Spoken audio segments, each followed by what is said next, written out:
안녕하세요. 헬스 내향기 회원 여러분, 백세건강연구소 수석연구원 현디나입니다. 우리는 어렸을 때부터 꼭꼭 씹어 먹으라는 가르침을 받았는데요. 이 말에는 많은 의미가 담겨져 있습니다. 저작 활동은 음식물을 잘 씹고 부수어서 위나 장의 소화 활동을 돕는 것이 가장 기본적인 목적입니다. 이뿐만 아니라 저작 활동은 뇌 건강을 지켜주는데 치아와 뇌에는 말초신경과 중추신경을 연결하는 강력한 신경 네트워크가 존재하기 때문입니다. 씹는 행위는 운동피질 즉 대뇌 방구에서 중심구 앞쪽에 있는 심피질 영역으로 수유적 근육 운동을 통제하고 크게 자극합니다. 예를 들어 껌을 씹었을 때 뇌로 가는 혈류가 어떻게 변화하는지를 살펴본 실험에서 뇌의 혈류가 크게 늘어나는 것을 볼 수 있었고, 씹는 행위를 통해 뇌의 혈류가 늘어나면 뇌는 점점 더 활성화가 됩니다.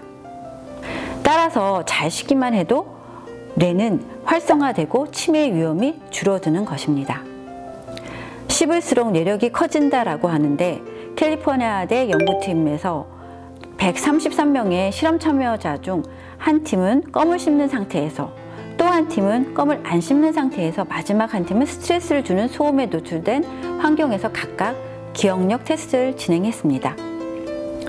테스트 후 참가들의 심박 동수와 타액 내 코르티졸 레벨 등 각종 신체 상태를 검사했습니다. 그 결과 껌을 씹은 팀이 집중력도 높았고 심박수와 코르티졸 레벨도 모두 높았습니다. 그들은 난해한 문제를 접할수록 반응 속도도 더 빨랐습니다. 마지막으로 껌을 씹은 팀이 기분도 가장 좋았다고 합니다. 센트 로렌스대의 심리학 연구팀에서도 껌을 씹는 행위에 관한 연구를 발표했습니다. 그들은 159명 학생에게 난해한 퍼즐도 주고 무작위적 숫자를 하나하나 읽고는 거꾸로 다시 모두 기억해나라는 등의 기억력 테스트도 진행했습니다. 159명 중 반은 껌을 씹으면서 테스트를 받았으며 나머지 반은 껌을 씹지 않았습니다. 그 결과 껌을 씹은 팀의 성적이 훨씬 우수한 것으로 나타났습니다. 껌에 함유된 당분은 테스트에 아무런 영향도 미치지 못했고, 이번 연구 결과로 껌을 씹는 것이 카페인을 섭취하는 것보다 더 효과적이라는 사실도 드러났습니다. 하지만 껌의 효과는 매우 짧았습니다. 비교해 본 결과 껌을 씹은 팀의 성적은 최초 20분간만 월등히 좋았으며 그 후로는 껌을 안 씹은 팀과 차이가 나지 않았다고 합니다. 이는 평소 식사를 할 때도 항상 30번 이상 꼭꼭 씹어 먹는 습관을 길러야 뇌력을 향상시킬 수 있다는 걸 의미합니다.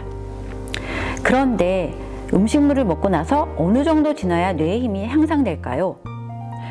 뇌의 영양원은 포도당인데 이것이 뇌에 보급되면 뇌의 기억력을 높이는 FGF, 즉 선유화 세포 증식 인자라는 것이 증가합니다. 이 FGF가 가장 왕성하게 증가하는 것이 식후 2시간 후라는 연구 결과가 있습니다. 따라서 이때에 맞춰 공부를 하면 효율을 올릴 수 있겠지요. 식사를 거르면 당연히 FGF의 증가는 있을 수 없기 때문에 시간에 맞춰 식사를 거르지 않는 습관을 갖는 것이 좋습니다. 씹는 것과 뇌의 건강은 이렇게 밀접하기 때문에 100세 시대의 건강을 유지하기 위해서는 꼭꼭 씹는 저작 활동을 습관화해야 합니다.